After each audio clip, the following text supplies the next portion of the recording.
Livro de Lúcius, Jornada dos Anjos, romance psicografado pela médium Sandra Carneiro, capítulo 58. Era sábado de manhã e no Brasil Isabela almoçava. A empregada veio com uma caixa do correio nas mãos e avisou: Dona Isabela encomenda para a senhora. Erguendo-se em um salto, ela pegou a caixa. Deixe-me ver, é de Peter. Curiosa, chacoalhou o embrulho suavemente e indagou para si mesma: o que será? Terminou de almoçar rapidamente e foi até a sala de estar com o pacote nas mãos. Sentou-se, degustou uma xícara de café fresco e tirou o invólucro da embalagem. Havia um bilhete. Querida, não abre até estarmos frente a frente no computador. Hoje à noite. Por favor, é uma surpresa. Amo você, Peter. Embora a curiosidade a fustigasse, Isabela aguardou até a noite. Nunca um entardecer lhe parecera tão demorado. Mais tarde, mal pôde engolir o jantar e correu até o seu notebook para conectar-se ao namorado. Assim que conseguiu, lá estava ele. A jovem foi logo dizendo: Recebi sua encomenda. O que está aprontando? Quase me matou de curiosidade. Isso não se faz. Nunca se pede a uma mulher para não abrir um presente que acaba de receber.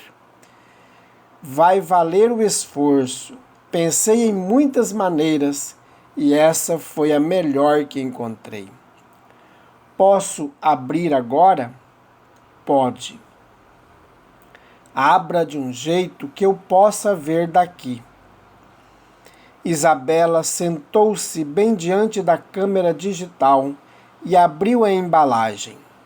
Dentro dela havia uma pequena caixa azul com um lindo laço. O coração da moça começou a bater descompassado, pois ela conhecia a tradição de se pedir alguém em casamento oferecendo um anel de brilhantes. O que é isso? Não consegui pensar em outra forma de pedir. Ela abriu a pequena caixa e lá estava o anel de brilhante mais lindo que já vira. Um bilhetinho acompanhava o pacote. Encontrei a mulher da minha vida. Aceita casar comigo? Ela tirou o anel da caixa e exclamou: Você me surpreendeu demais. Não podia imaginar.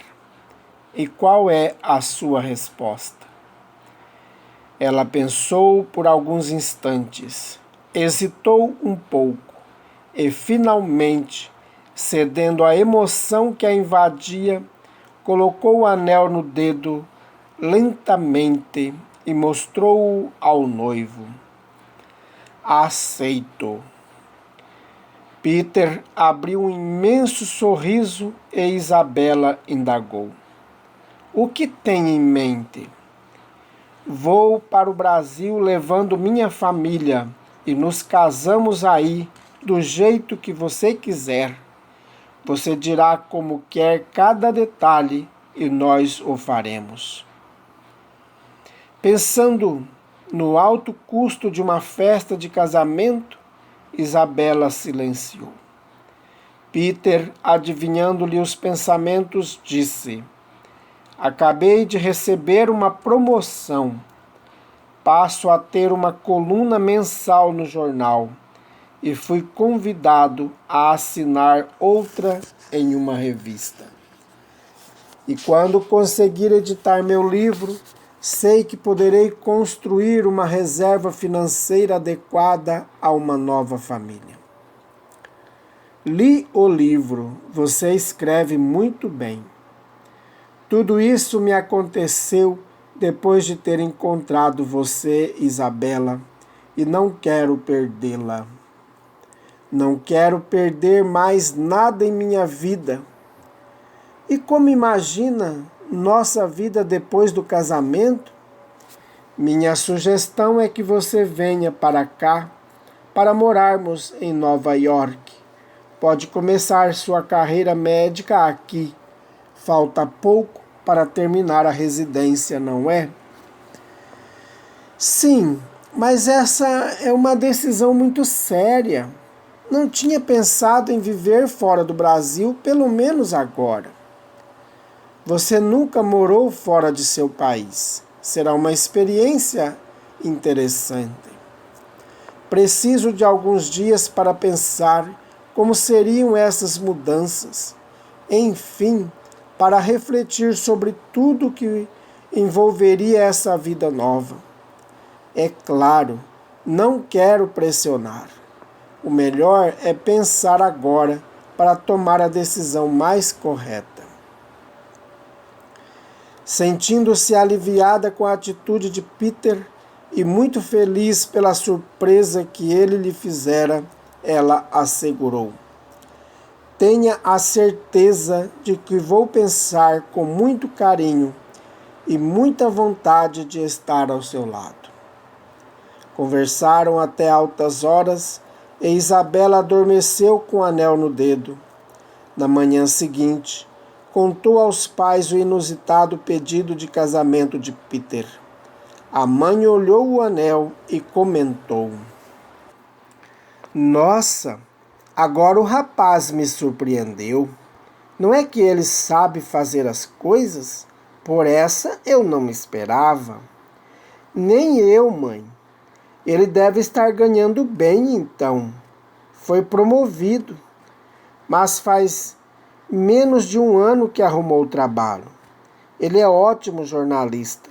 Estava perdido, precisando reencontrar o rumo de sua vida. Márcio sorriu da felicidade da filha e brincou. E parece que o rumo dele é você, não é mesmo? Você está muito feliz, não é? Comentou Ana Lídia. Estou, mãe.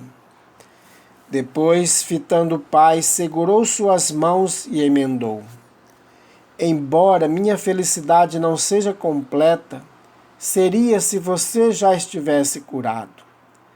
Márcio sorriu ligeiramente. Você deve seguir com sua vida, procurar a felicidade e a realização, independente de mim. Obrigada, pai, mas eu só vou ficar completamente feliz quando você estiver melhorando. A conversa continuou até o fim daquela manhã de domingo. Nos dias que se seguiram, Isabela pensava sem parar em seu futuro, na decisão que deveria tomar. Muitas vezes sua cabeça rodopiava e ela até sentia vertigens.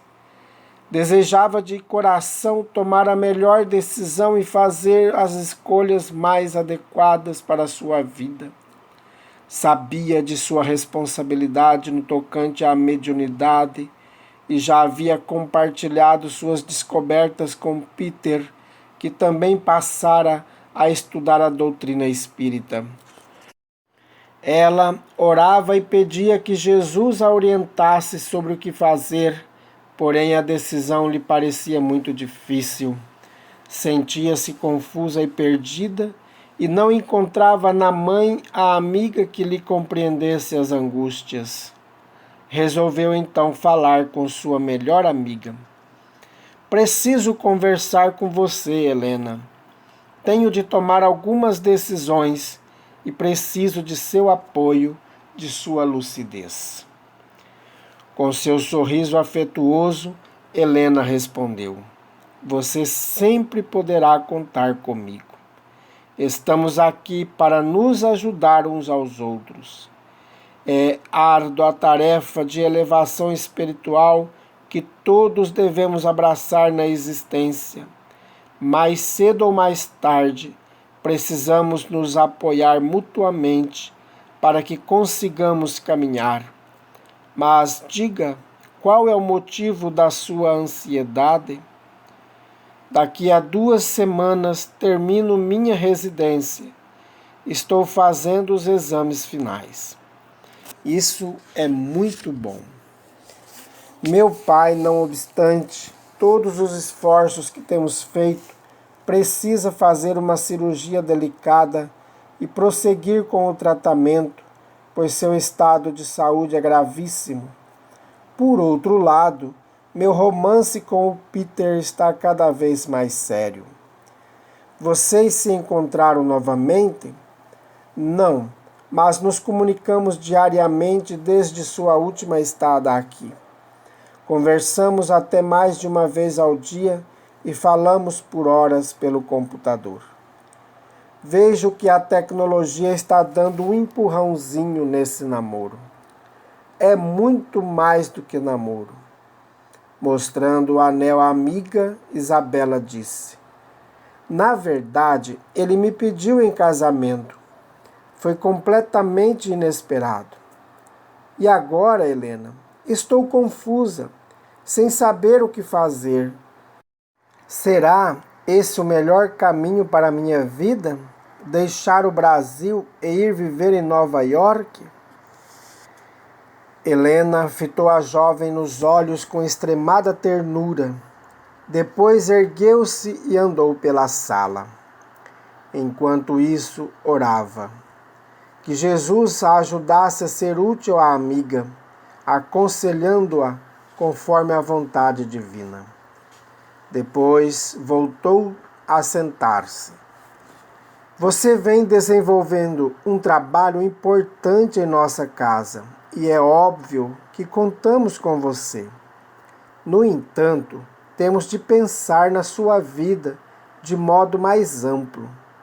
Você foi chamada a servir a Jesus através da mediunidade, e esse é um elemento fundamental em sua existência terrena. Além disso, tem seus desafios pessoais, suas provas a vencer no caminho da evolução.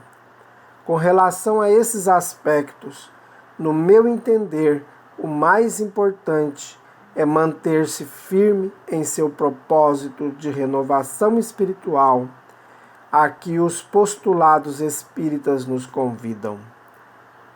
Se o fará aqui ou em outro país, cabe a você conversar com Thomas e verificar qual a visão dele a respeito. O que ele lhe disse? Não lhe perguntei ainda. E por que não? Não sei. É como se ele não fosse aprovar. Então, quer pedir a opinião, mas tem medo de ouvir algo diferente da sua vontade? Isso mostra que, no fundo, já tomou a sua decisão. Isabela assentiu com um movimento da cabeça e disse: acho que, como sempre, você está certa. No fundo, já tomei minha decisão. Só tenho receio de ela ser errada, de eu estar abandonando minhas responsabilidades espirituais em favor do desejo de constituir meu lar, minha própria família. Nossa verdadeira família, Isabela, é toda a humanidade, e onde quer que estejamos, podemos servir a Jesus, através dos nossos irmãos em humanidade. A paixão que nos atrai ao sexo oposto está a serviço do universo, à medida que cumpre o papel de nos aproximar daqueles com quem, na maioria das vezes, já estávamos comprometidos. Agora, permita-me dar-lhe um conselho. Não tenha medo de seu mentor espiritual e nunca deixe de escutá-lo. Ele está a seu lado para ajudá-la.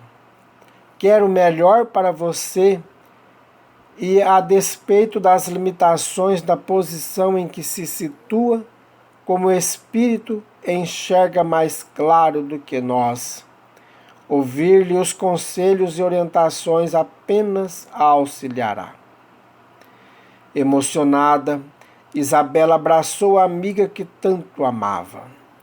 Acho que mais do que tudo sinto deixar você, que é para mim como uma segunda mãe. E você é como a filha que não tive. Ah, Helena, sinto-me tão dividida. Peça ajuda a Thomas. Ele a orientará, estou certa.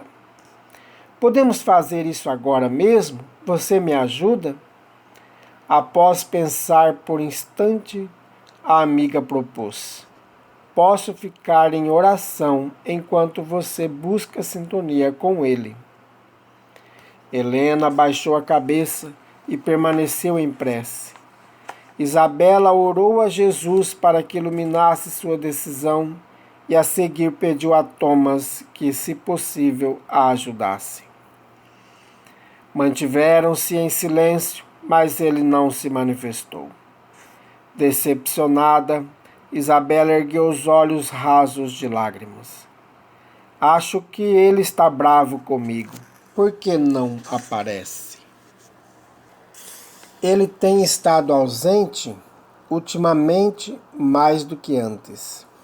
Deve estar envolvido em tarefas que não podem prescindir de sua presença. Tenha paciência. Peça e espere. Nem sempre eles podem nos atender no momento exato em que pedimos. Está bem, vou aguardar, falou, já alegre e confiante. Perdida em reflexões, Isabela fez longa pausa. Depois, voltando a prestar atenção em Helena, indagou: como está a creche? Prestes a ser inaugurada.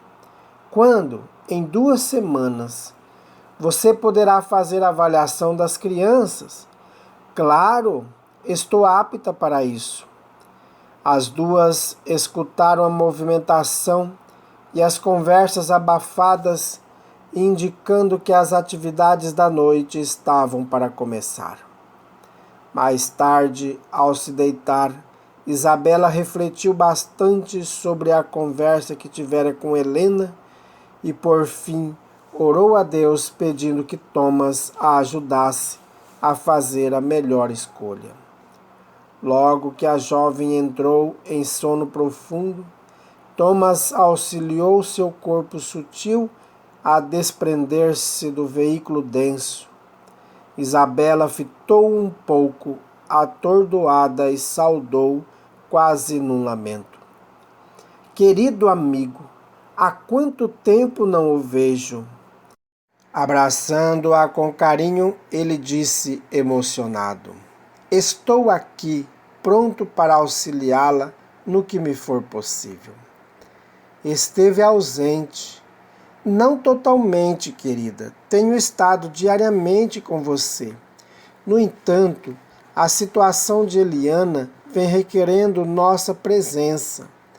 Essa dedicada trabalhadora de Jesus encontra-se na linha de ataque de muitos espíritos das trevas, que não querem o avanço do bem sobre a terra.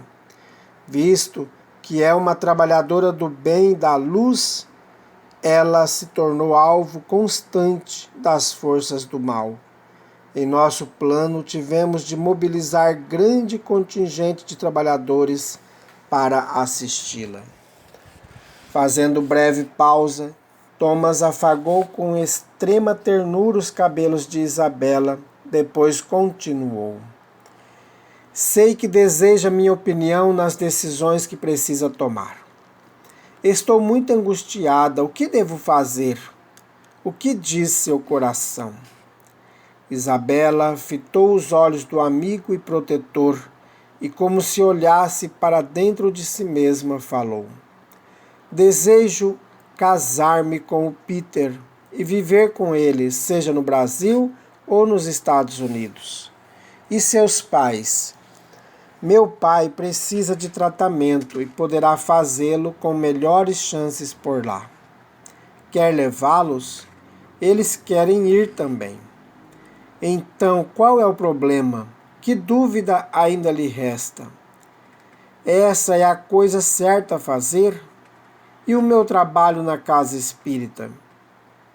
Minha querida menina, já percebeu sua notável fluência no idioma inglês? Sim, desde que tomei contato com o idioma, tenho a maior facilidade. Meus pais também. Pois, de fato, sua tarefa está lá e não aqui. Revelando espanto, Isabela olhou interessada para Thomas, que prosseguiu. Sua última romagem terrena foi nos Estados Unidos. Por isso, a língua e a cultura lhe são familiares. Com o objetivo de se aprimorar e, acima de tudo, para bem desempenhar a tarefa de auxílio aos irmãos americanos, esse grupo reencarnou no Brasil, onde teve contato com a doutrina espírita, a fim de compreender melhor os ensinamentos do Mestre Jesus. Fique tranquila, Isabela. Você pode aceitar com alegria o que seu coração lhe diz. Pode viver com Peter nos Estados Unidos, porque aquela pátria necessita demais do conhecimento real de Jesus e de seus ensinamentos fraternos. Os norte-americanos, de modo geral, afastaram-se dos princípios cristãos, deixando que o orgulho e o egoísmo os dominassem. O apego às riquezas e aos interesses materiais foi tomando conta da cultura americana e se fez melhor absoluto da nação. Atualmente, eles espalham materialismo, egoísmo e individualismo pelo mundo, acarretando responsabilidades e débitos cujo ressarcimento lhes será muito penoso. Precisam entender o sentido do amor e da fraternidade, bem como aceitar a realidade do espírito e sua supremacia sobre a matéria. Como foi que essa nação, nascida sob a égide dos protestantes fugidos da Europa, que basearam a própria colonização do país em seu amor ao Evangelho, distanciou-se tanto de seus verdadeiros princípios? Esse é o grande perigo do culto exterior. Se não cultuamos a Deus com o coração e a razão, se aceitamos a viver de aparências, se nos contentamos em repetir hábitos que nos são impingidos pelos superiores religiosos, sem viver a genuína ligação com o Pai e com Jesus, aos poucos nos distanciamos da verdade. Quando nos damos conta, já criamos novos paradigmas muito diferentes daqueles que Jesus nos transmitiu, mas que nos satisfazem o orgulho e a vaidade, servindo muito bem aos interesses imediatistas que tanto nos preenchem os sentidos quanto deixam um buraco em nossa alma. É triste, sim, e os espíritos superiores estão preocupados com esse povo que, tão rico de recursos, progressivamente se distanciam da verdade. Muitos estudiosos admitem a existência dos espíritos. Tenho lido interessantes trabalhos de pesquisa, inclusive realizados com médiuns. Sem dúvida, eles utilizam médiuns em diversas atividades. Por exemplo, para subsidiar ações de órgãos do governo, cientistas efetuam muitas pesquisas e descobertas, mas aqueles que estão no poder mantêm essas questões ocultas da população comum.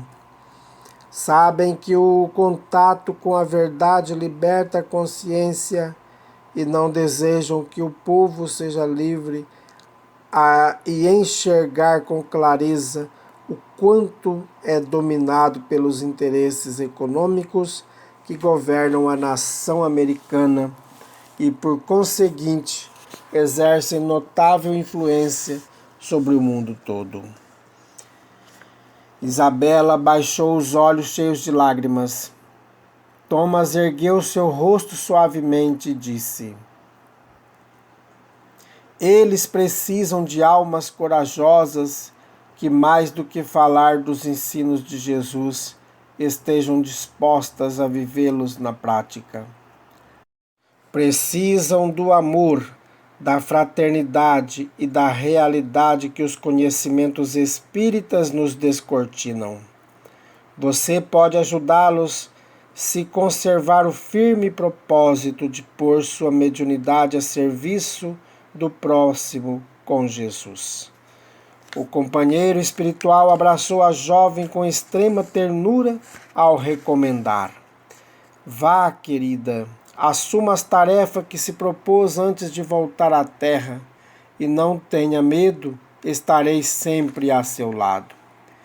Isabela fixou os olhos nos de Thomas e disse: eu sei quem você é. Quero dizer, sei que vivemos juntos experiências anteriores. Às vezes, quando temos essas conversas durante o sono, ao despertar me vêm à mente muitas imagens nas quais vejo você.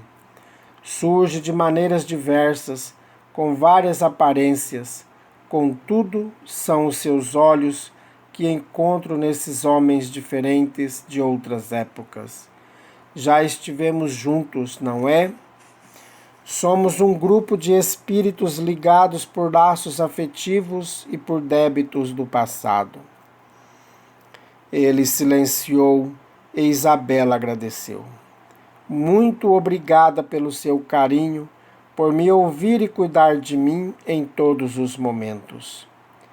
Thomas a abraçou outra vez, em eloquente expressão afeto. Tenho só um pedido a fazer, disse. Farei qualquer coisa que me pedir. Eliana e Helena vão precisar de muito apoio ao iniciarem as atividades da creche. Você poderia ficar ao menos mais alguns meses no Brasil? Sem necessidade de pensar, Isabela respondeu: é claro. Quanto tempo acha que seria adequado? O ideal seria ao menos 4 meses.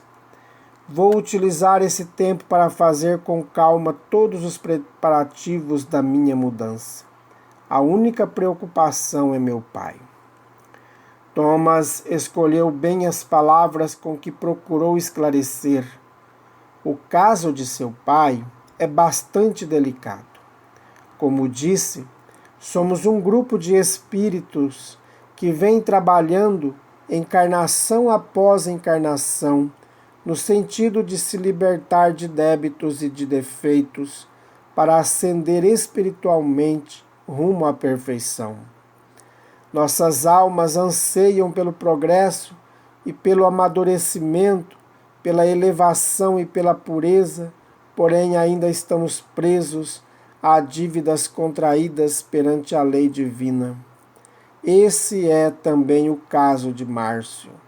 Ele enfrenta grande luta para perdoar. É a mim que ele não consegue perdoar, não é? Eu sei. Sinto que tenho um débito com ele, mesmo sem ter feito nada que o agredisse na presente encarnação. Sempre me senti assim com referência ao meu pai.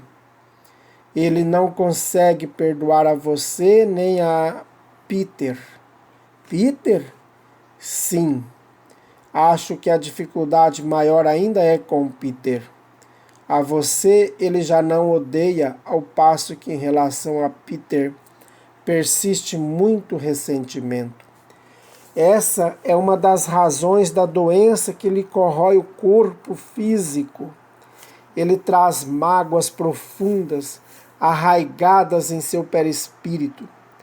Márcio precisa perdoar, mas reluta em reconhecer o caminho que poderá conduzir à libertação definitiva de suas mazelas interiores. Esconde-se atrás da máscara do materialismo para não ter de lidar com seus problemas espirituais. E por que existe este ressentimento todo? O que fizemos a ele?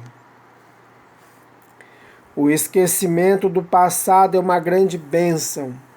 É somente quando estamos prontos para enfrentar os erros que cometemos, sem nos afundar na culpa e no remorso, que ele se ergue de nosso subconsciente. Por ora, é suficiente saber que vocês três já viveram juntos em Roma e ocuparam altas posições. Perderam-se na ambição pelo poder, e você e Peter acabaram por adquirir débitos com Márcio. Ele, por sua vez, endurecido no orgulho ferido de quem perdeu o poder tão desejado, não consegue perdoar. Por isso, ele tem tanta dificuldade para aceitar o Peter. Voltando para Thomas, os olhos úmidos, ela indagou: e ele poderá ficar curado? A doença é o emissário divino que o alerta quanto à necessidade de fazer mudanças em seu interior. Infelizmente, ele continua relutando. Então, o tratamento será inútil? Lutar pela vida nunca é inútil, Isabela. Leve-o para tratar-se, sem se preocupar se esses 3 ou 4 meses a mais aqui no Brasil seriam determinantes para a sua cura. Isso posso assegurar que não. Com incontida tristeza, Isabela balbuciou: estou cansada. Agora precisa repousar. Thomas auxiliou a jovem a recolocar-se sobre seu corpo denso e logo ela adormeceu mais profundamente. Ao despertar, na manhã seguinte, trazia vivas na memória as impressões de seu encontro. Lembrava-se de trechos do diálogo e das emoções que sentira.